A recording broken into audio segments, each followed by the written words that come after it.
Bien. Confírmenme que se ven las filminas, por favor. Se ve y se escucha perfecto. Sí. Ok, buenísimo.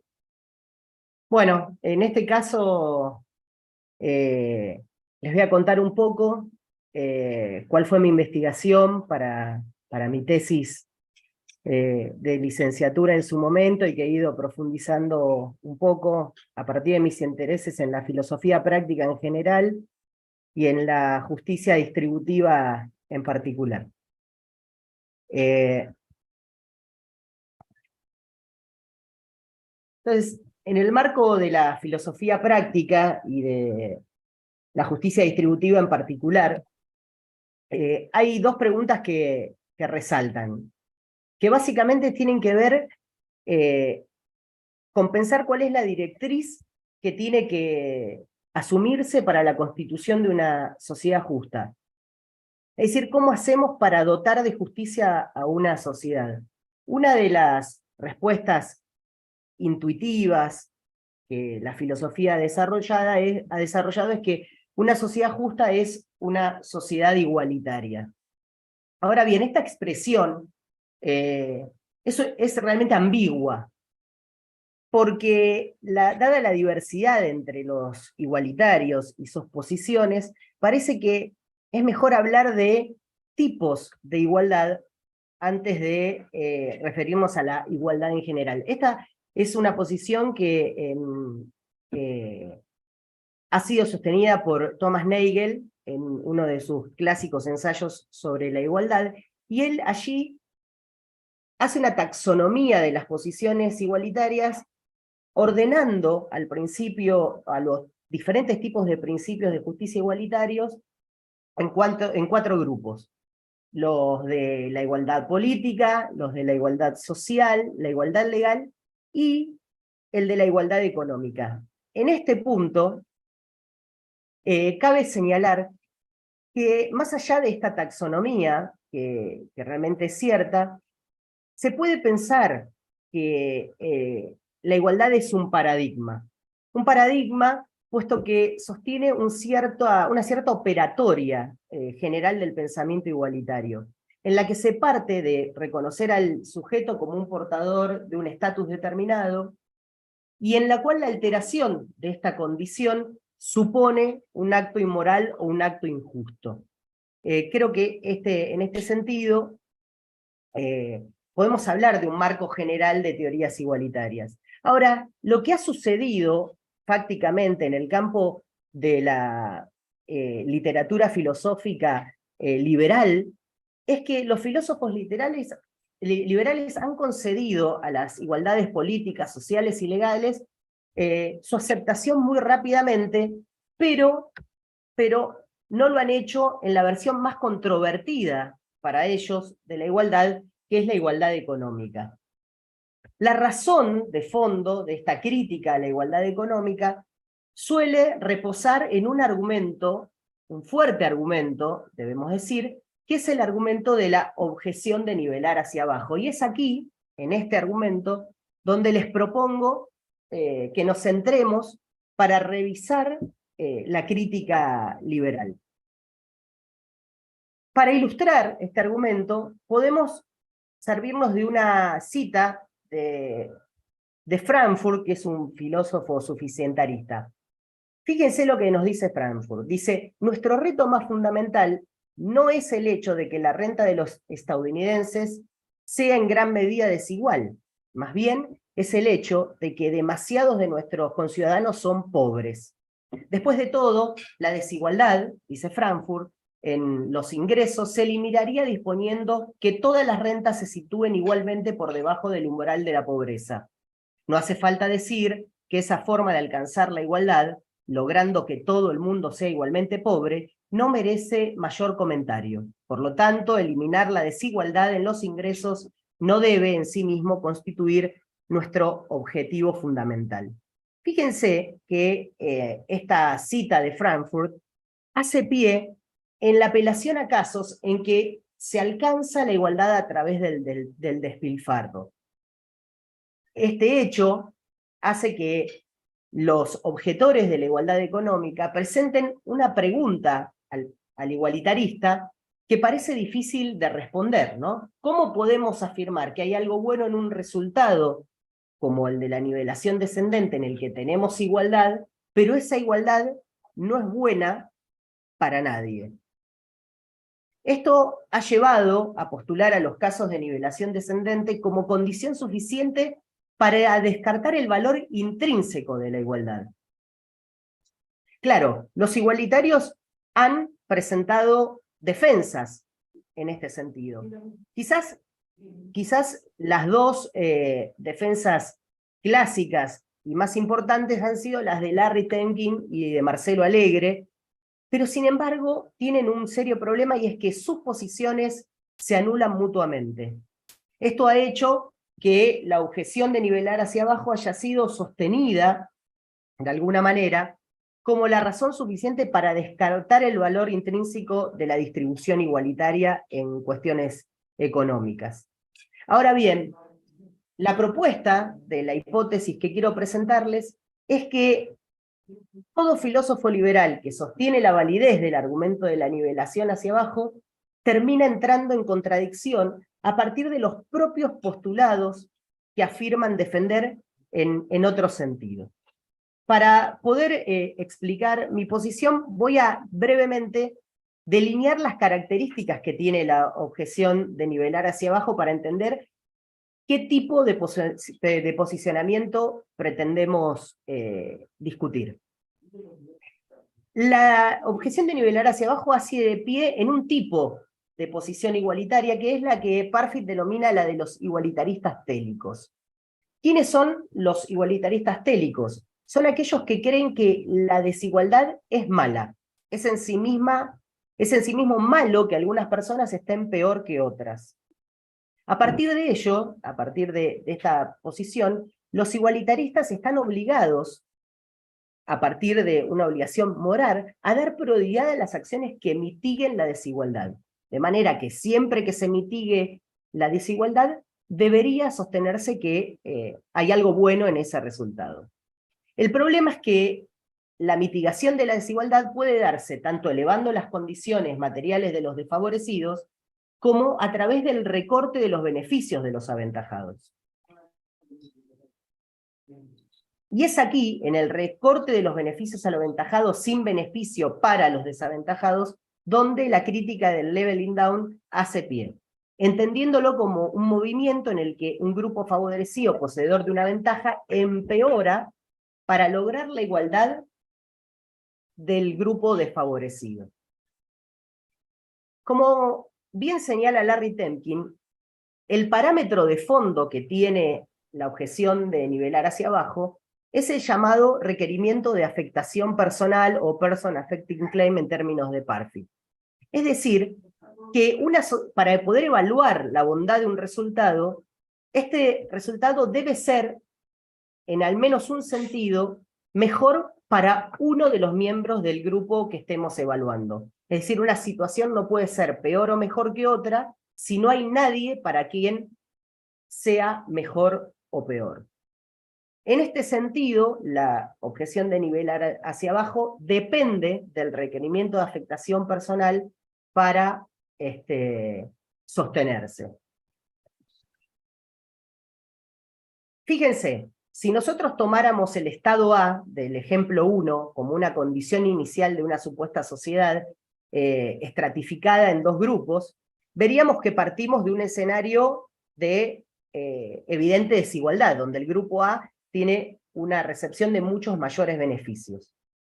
Si nosotros comparáramos este estado inicial con el estado del grupo B, veríamos que la igualdad se ha alcanzado subiendo las ventajas de los desfavorecidos.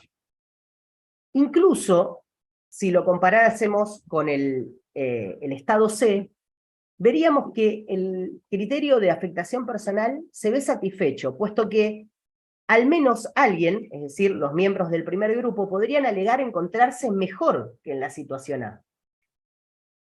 La crítica de la objeción de nivelar hacia abajo tiene que ver con situaciones como las que se presentan en los estados D y E, en los cuales el alcance de la igualdad se ha logrado sin beneficiar a nadie y despilfarrando los beneficios de los aventajados. Es decir, aquí aparece la pregunta de cómo puede ser bueno un resultado que no es bueno para nadie o en el cual nadie ha mejorado desde su perspectiva. Repasemos los argumentos de Temkin y Alegre. Temkin dice que, o trata de demostrar que el requerimiento de afectación personal no es solvente, es un parámetro incompleto. Y lo contrasta con distintas teorías y posiciones en relación a la ética, como son el problema de la no identidad, la justicia proporcional y diferentes teorías del bien o de los valores, y muestra que en la evaluación de resultados, en este sentido, el requerimiento de afectación personal no puede dar soluciones al respecto. Entonces nos postula la existencia de dos tipos de ideales, dice Temkin. Bueno, hay ideales de tipo personal, pero también hay ideales de tipo impersonal no instrumentales. Temkin nos dice que un buen igualitario aceptaría una posición pluralista, de manera que la igualdad es en sí misma buena, pero no es la condición suficiente para la consolidación de una sociedad justa. Es decir, la cocción de la sociedad justa depende de distintos ingredientes, de los cuales la igualdad es uno de ellos. Por otro lado, la respuesta de Marcelo Alegre es diferente. Anulando la posición de Temkin, Alegre acepta al requerimiento de afectación personal como un requerimiento deseable en la evaluación de resultados. Pero dice que existe un error interpretativo en quienes le atribuyen los resultados de nivelación descendente a la igualdad.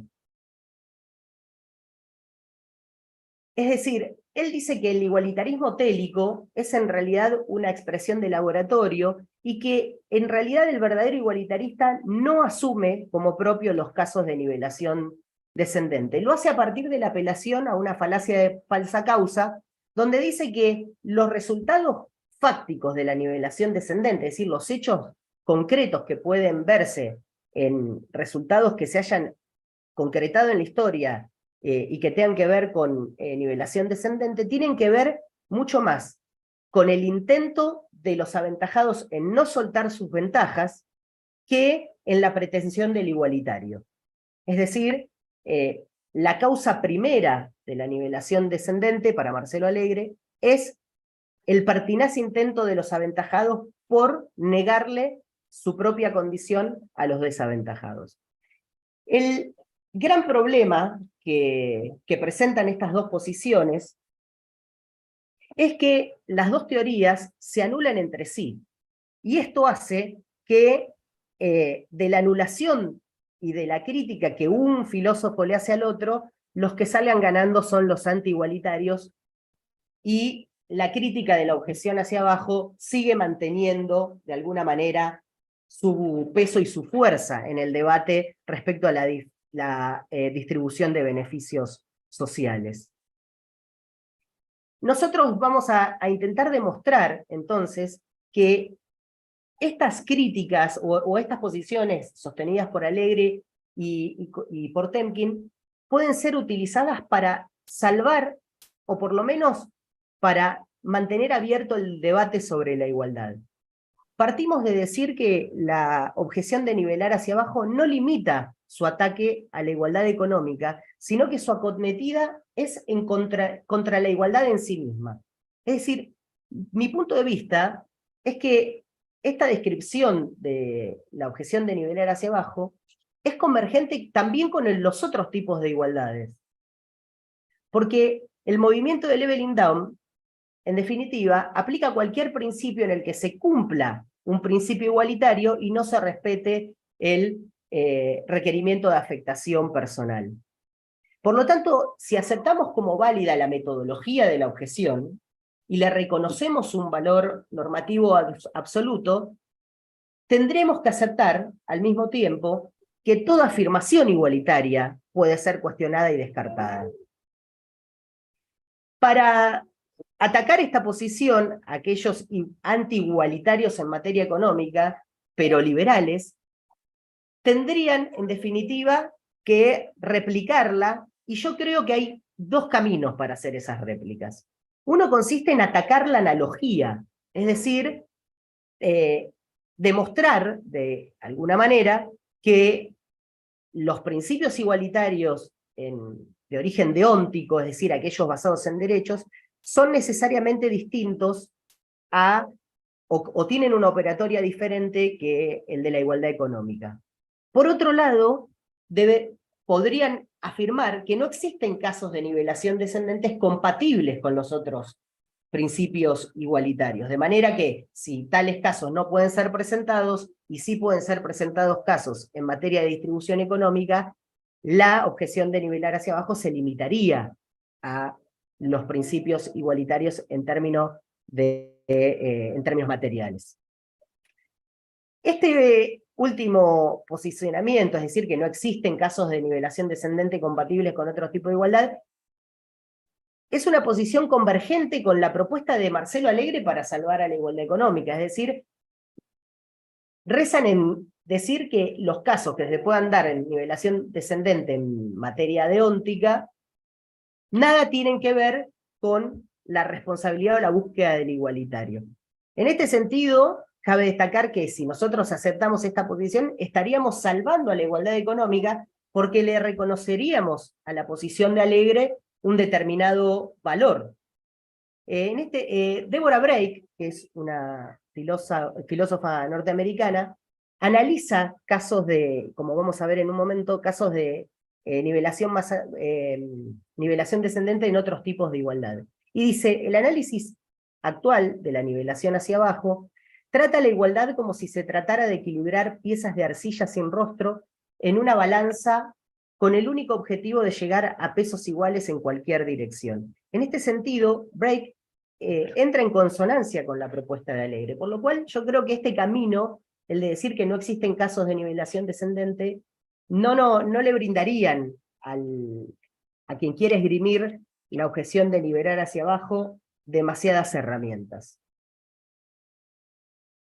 En el otro camino, en el primero de los caminos, en el hecho de atacar la analogía, hay un antecedente también en la posición de Nagel que separa a las igualdades con carácter deóntico de la igualdad económica. Y él dice, o las caracteriza por poseer un carácter absoluto, es decir, él dice, se poseen o no se poseen. Si esto es así, es posible postular que no son susceptibles de ser distribuidas y por lo tanto no aceptan gradientes y quedarían fuera de la cuestión distributiva. Si este panorama fuera así, quedaría salvada la objeción de nivelar hacia abajo. Sin embargo, como hemos visto, la operatoria del pensamiento igualitario nos muestra que para el igualitario en general no existe razón o beneficio ulterior que valide un privilegio de unos por sobre otros. Esto plantea una exigencia de isonomía que deriva la situación en la mitigación de la desigualdad a través de la distribución de cargas y de beneficios. Lo cual compele al igualitario, creo yo, en cualquiera de las versiones del igualitarismo, a poder escoger entre dos resultados según su cercanía o distancia con el objetivo igualitario.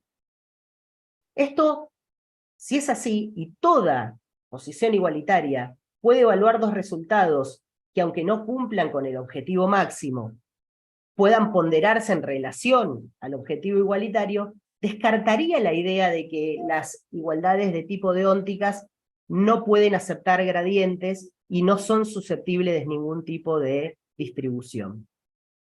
Es decir, en materia de igualdad económica, si se nos presentan dos comunidades, la comunidad 1 y la comunidad 2, creo que no hay duda de que un igualitario debería decir que, si bien ninguna de las dos es justa, es decir, no tiene el compromiso de decir que la comunidad 1 o la 2 son sociedades justas, estaría comprometido a decir que es preferible la actualización de la segunda comunidad con respecto a la primera. Del mismo modo, si nosotros imagináramos un escenario de una sociedad en relación al ejercicio de la libertad, en la que tendríamos dos castas, una casta superior que es capaz de usufructuar muchísimas más libertades que la otra, y que esta segunda casta, la casta desaventajada, por ejemplo, se viera imposibilitada de poseer bienes inmuebles, se viera incapacitada en el ejercicio del derecho a la herencia, y otras prerrogativas de las cuales goza la primera casta, estaríamos claramente en presencia de una sociedad desigual. Si contrapusiéramos esta sociedad a una segunda sociedad, donde también existe una casta inferior, pero que goza de muchas más libertades que en el ejemplo anterior, creemos que un igualitario en materia de derechos tiene que aceptar que la segunda sociedad es mejor. Incluso podríamos concebir un tercer escenario en el cual encontráramos una sociedad igualitaria, pero que el ejercicio de las libertades sea restringido para todos. Seguramente en este sentido, nuevamente, el igualitario tendría que ponderar a la tercera sociedad por sobre las otras dos. Con esto intentamos demostrar que la segunda vía para criticar a nuestra posición es bastante insolvente. Ahora bien, ¿existen realmente casos fácticos que puedan concebirse de nivelación descendente en otros tipos de igualdades? Bueno, les propongo que para abstraer las características que se esperan de casos de nivelación descendente, revisemos un ejemplo de Mslansky. El filósofo cuenta un caso bastante particular. Sus padres vivían en un kibutz en Israel a principios de siglo, y una noche su madre estaba de guardia y empezó a oír unos ruidos que venían de la cocina. Cuando la madre se acerca, se encuentra con una situación muy particular, que tiene que ver con encontrar a uno de los hombres más fanáticos de la comuna sentado con un martillo en la mano. Había colocado todas las docenas de tazas del colectivo sobre una mesa y las levantaba sistemáticamente una tras otra y les quitaba los mangos. A la pregunta horrorizada de mi madre respondió en voz baja que una de las tazas había perdido su asa y que por lo tanto, para asegurar la continuidad de la igualdad entre todos los miembros del kibutz, era necesario que nadie tuviera una taza con asa. Fíjense, de esta curiosa anécdota que escribe Smilansky para justamente presentar la crítica de la objeción hacia abajo, podemos abstraer estas características, ¿no? Se debe partir de un escenario X de igualdad, todas las tazas en un principio tenían las asas correctamente, y se llega a un escenario X de desigualdad. Una de las tazas está rota. A partir de este escenario de desigualdad, deben poder ser hipotetizados escenarios Y en los que se vuelva a retomar la igualdad. Y en al menos uno de esos mundos posibles, la igualdad se puede sin respetar el requerimiento de afectación personal, es decir, a través del despilfarro. Este mundo al que se alcance tiene que ser compatible con el principio igualitario que sustenta la igualdad. Si nosotros logramos presentar casos que presenten o que se den estas cuatro características, evidentemente encontraremos casos de nivelación descendente compatibles con otros principios igualitarios. Para ello, volvamos o citemos algunos casos realmente interesantes que Deborah Break presenta en su investigación. El primer caso que quiero comentar es el caso Palmer-Thompson. Este caso tiene que ver con un ciudadano afroamericano a mediados del siglo XX, en plena época de segregación racial en Jackson, Mississippi, en el cual hace una presentación, puesto que en la ciudad había disponibles 5 piletas públicas, 4 de ellas destinados a blancos y solo una a afrodescendientes. Ante el hecho de que el tribunal ha fallado a favor de Thompson, declarando que se debe ejercer el principio igualitario, lo que hizo la comuna fue cerrar todas las piletas. Ahí tenemos claramente un caso de nivelación hacia abajo en el amparo del principio de la igualdad ante la ley. Otro caso particular también ha sucedido o es citado en relación a las autoridades del condado de Brenton, también en Estados Unidos, en relación al matrimonio igualitario. Fíjense, se sanciona la ley del matrimonio igualitario y lo que hace automáticamente las autoridades del condado es anular todos los matrimonios ese año. Cierran la posibilidad de que cualquiera se case. De esa forma se cumple con el principio de igualdad ante la ley, pero en una igualación descendente. Por último, citamos el caso del club juvenil Great Stripe Alliance. Se trataba de un club típico de estos que vemos en las películas donde se arman las fraternidades en las escuelas. Este club tenía como objetivo máximo dar amparo a jóvenes homosexuales que habían sido maltratados o echados de su casa por su elección sexual. Ante la presentación, el superintendente de educación lo que hizo fue negar la apertura de este club juvenil. Cuando se le reclama, una asociación civil hace un reclamo al respecto, lo que termina ocurriendo es que el superintendente afirma que van a cerrar todos los clubes juveniles, no lo hace y por eso es sancionado por el tribunal. Pero el tribunal aclara que de haber ejecutado la acción de cerrar todos los clubes, el principio de igualdad ante la ley hubiese estado garantizado. Estas citas que traigo aquí, que muestran que existen claros casos de nivelación descendente, creo que son condición suficiente para demostrar este punto que creo que es muy importante. Fíjense, Parfit, que es quien ha acuñado la crítica de la nivelación descendente, nos dice: muchos de nosotros creemos en alguna especie de igualdad.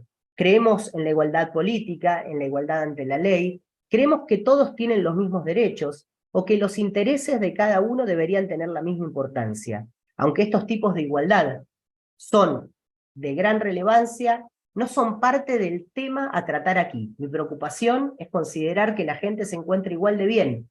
Para ser igualitario, según mi opinión, este es el tipo de igualdad en la que debemos creer. Entonces, ante esto yo me pregunto, si es cierto que el valor intrínseco de tales igualdades, las igualdades deónticas, está establecido, ¿cómo es posible que sean susceptibles de caer bajo la misma crítica con la cual descartamos el valor normativo de la igualdad económica? En definitiva, creo que cualquier argumento contra la igualdad económica que pueda ser valorado dentro de la ética liberal debe ser un argumento igualitario. La objeción de nivelar hacia abajo no puede discriminar a qué tipo de igualdad intenta derribar. Las situaciones de nivelación descendente nunca son resultados óptimos y siempre serán perfectibles. Está claro que el igualitario no está forzado a aceptar que son casos perfectos o ideales, pero de ninguna manera eso implica que se trate de las opciones menos deseadas o que eso no aporte al resultado algún tipo de beneficio. El núcleo de nuestra conclusión radica en comprender que cualquier argumento contra la igualdad, entonces, debe ser valorado pueda ser valorado dentro de la ética liberal, debe ser un argumento igualitario. La causa del malentendido puede estribar en que, al igual que lo hace Parfit, la tradición de la igualdad económica se ha separado del debate de las igualdades deónticas. Eso produjo una suerte de metonimia entre igualdad e igualdad económica, de manera que aquellos que intentaron desacreditar a la igualdad económica se presentaron a sí mismos como anti-igualitarios. Sin embargo, como afirma Working, existe un acuerdo común y generalizado respecto al concepto de igualdad, que luego se diversifica en su contenido. En este mismo sentido, Amartya Sen sostiene que las teorías sociales contemporáneas de mayor relevancia son unánimes en el apoyo a la igualdad. Si es cierta la tesis respecto a que todo filósofo liberal, en al menos un sentido, es defensor de la igualdad, cabe preguntarse cómo pueden algunos de ellos esgrimir el argumento de la nivelación hacia abajo sin caer en contradicción.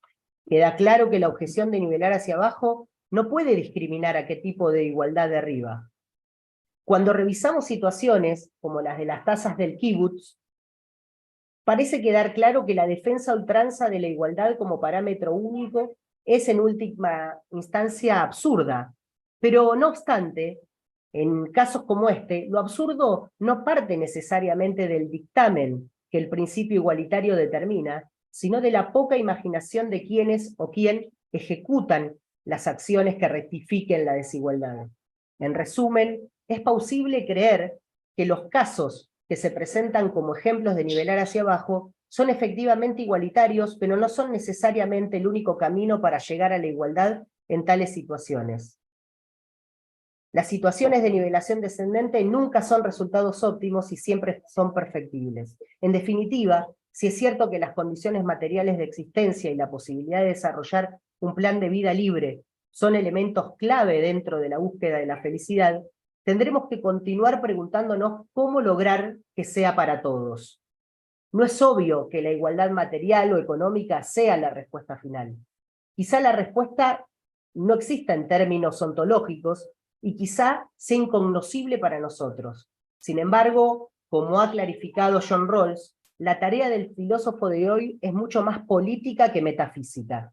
De este modo, recargada de vigor, la exigencia de la igualdad, de estar todos igual de bien, nos obligará a pensar la contemporaneidad para perfeccionar aquellos principios de justicia que den forma a nuestras sociedades futuras. Muchas gracias.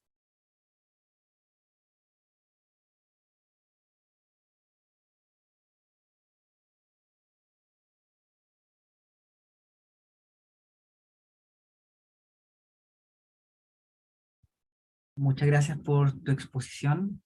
Pasamos a la ronda de preguntas. Creo que Agustina se cayó, así que voy a seguir moderando yo. Eh, Están invitados a participar con las preguntas. Puede levantar la mano o dejarlas por el chat.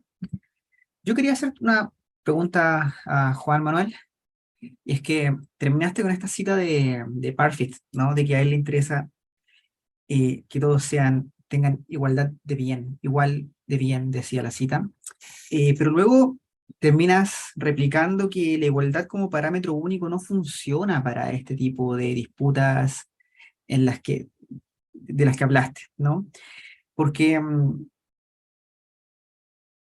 porque mi duda sería, ¿qué quiere decir o cómo se completa esta vasija de igualdad de bien? Porque parece ser que queda muy grande dentro del contexto en el que estabas exponiendo, ¿no?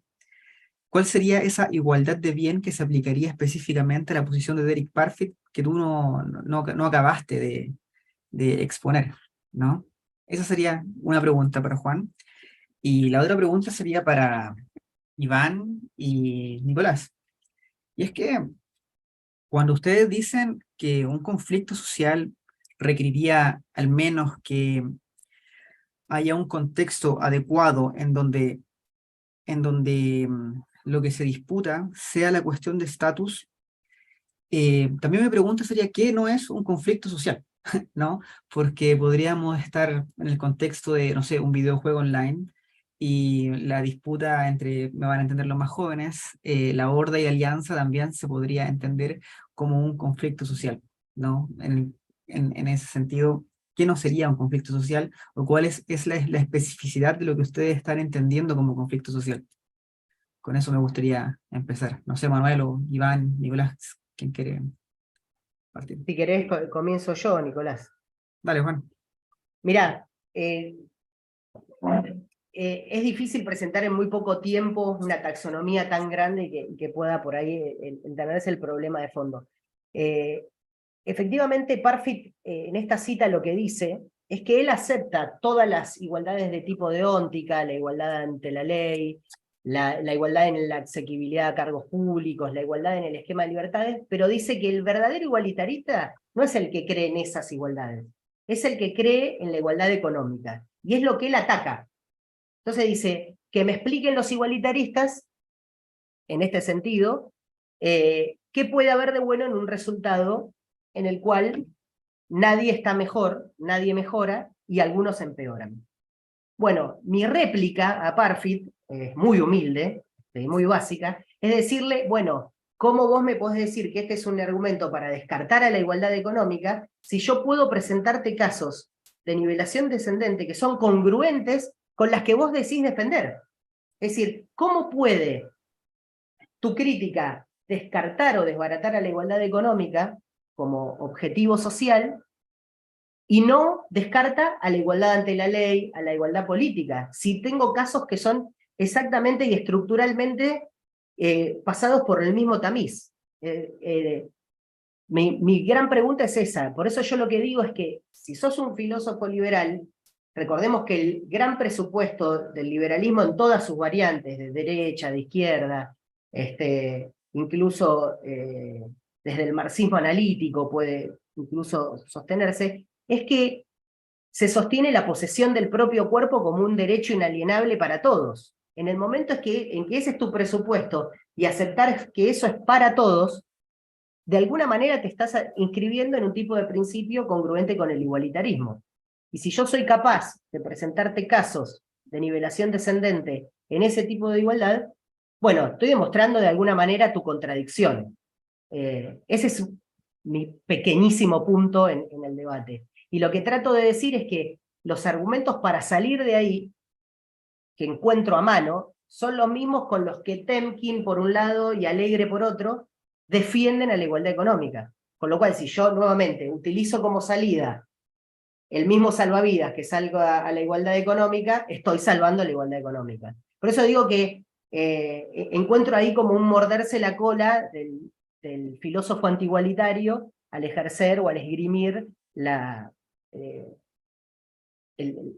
digamos, esta argumentación. Incluso en mi tesis yo lo que hago es analizar en cada una de las posiciones antigualitarias, como son el prioritarismo, el suficientarismo y bueno, por supuesto, la posición de los libertarios, como en todos esos casos se pueden dar casos donde no se respete el principio de afectación personal y por lo tanto es irrisorio cuando un libertario, que lo vemos por la tele todo el tiempo, criticar a los que pugnamos por la distribución de la riqueza, que eso no es más que nivelar hacia abajo. Bueno, resulta que esa misma crítica, si hilamos fino, se le vuelve en contra, ¿no? Ese es un poco el punto que yo quiero mostrar.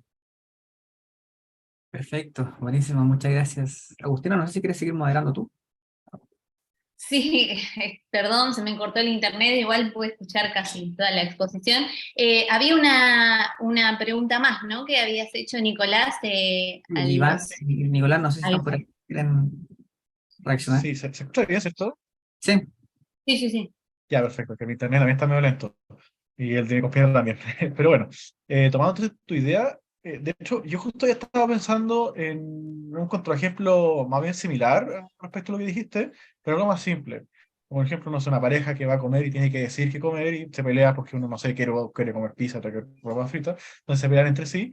Y ahí he pensado que, claro, eso no sería, sería un conflicto, pero hasta qué punto es posible dirimir que es un conflicto social. Y lo que había estado pensando, porque lo estaba pensando recién ahora, sería respecto a las reglas constitutivas. De, yo quiero reglamentar una conducta o regular un tipo de conducta a través de ciertas reglas y quiero que ese tipo de conductas reglamentarizadas sea el estándar para lo que yo considero una cierta comunidad.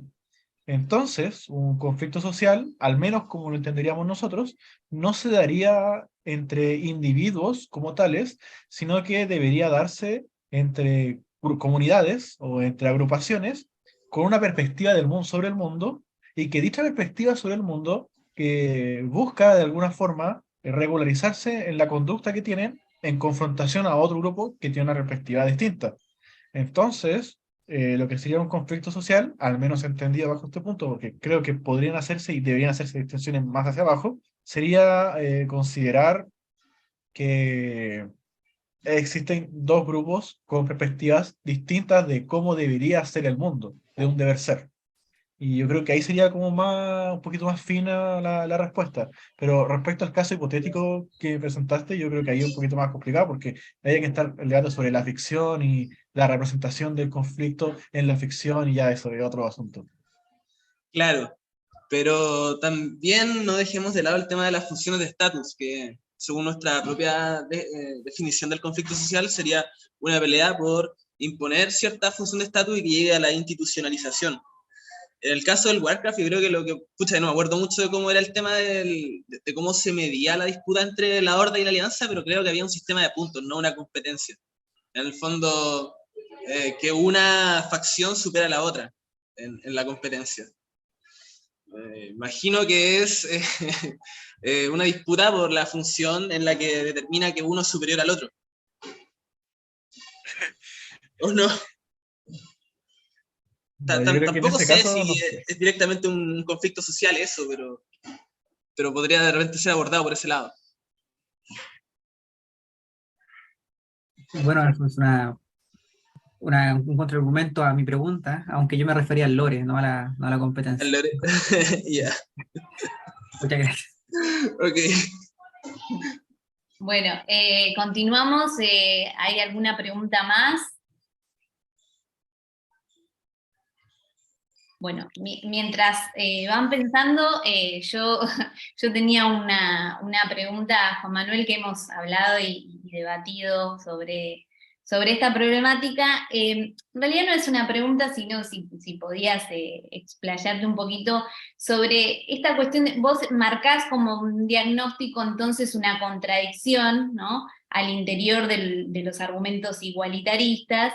Entonces, mi pregunta tiene que ver con, bueno, efectivamente, entonces, dado ese diagnóstico de la contradicción, entonces se reabriría la pregunta por la igualdad, ¿no? Digo, como, ¿cuál es tu mirada propositiva en función, no sé si lo habrás dicho quizás en estos últimos 3 minutos que se me cortó el internet, pero digo, ¿cuál es la mirada propositiva que abre este diagnóstico que has elaborado en tu tesis de licenciatura? Y bueno, ¿cómo lo pensás, ¿no?, como estrategia de salida? Bueno, Agus, yo lo respondería en este sentido. Algo dije, pero muy breve y al pasar, así que me viene bárbaro la pregunta, ¿no? Yo creo que lo primero que voy a decir, y para ponerlo un poco en marco de lo que vienen siendo las ponencias, ¿no? Y lástima que Cristina justo se tuvo que retirar, pero una de las cosas que me parece es que históricamente hay una serie de principios o valores que han tenido una cierta apropiación y que han sido sostenidos desde un determinado lugar, y que la historia de estos valores, o de estas palabras incluso, como es la palabra igualdad, ha tenido un derrotero tal que cuando uno asume una posición crítica, lo que dice, bueno, no son más que falacias. La igualdad no es más que una falacia, es una bonita palabra para enmascarar situaciones de dominación. Yo creo que eso tiene un punto. La filosofía crítica nos ha enseñado que eso tiene un punto muy fuerte. Pero también creo que ese tipo de palabras, como la palabra igualdad, como la palabra libertad, son espacios que hay que disputar. A mí me parece fuertemente importante pensar en nuestra capacidad como filósofos para ponderar situaciones fácticas que afecten a la vida de las personas, ¿no?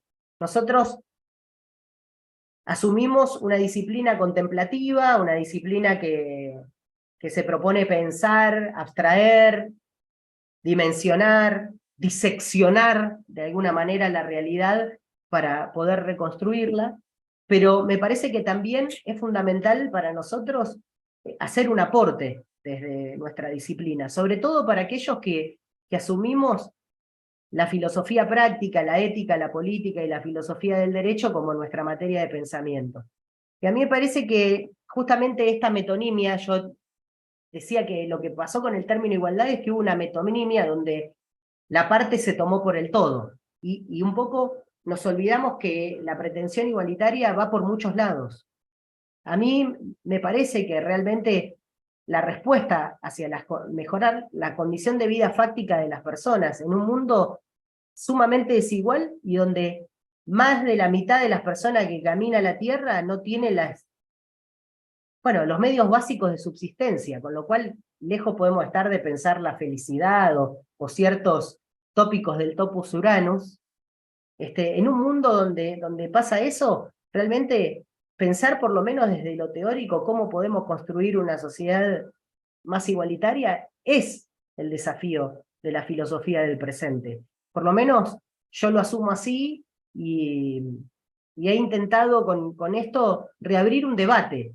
Ni siquiera decir que la igualdad económica es algo que pueda garantizar la consolidación de la justicia. Probablemente no, probablemente colisione la igualdad económica con otros presupuestos como tienen que ver con ciertas cuestiones de la libertad individual o con los planes de vida y el derecho a ejercer un plan de vida. Probablemente haya que pensarlo. Lo que no podemos hacer es cerrar el debate en pos de un argumento que parece decir mucho y termina diciendo poco, ¿no? Eso es todo.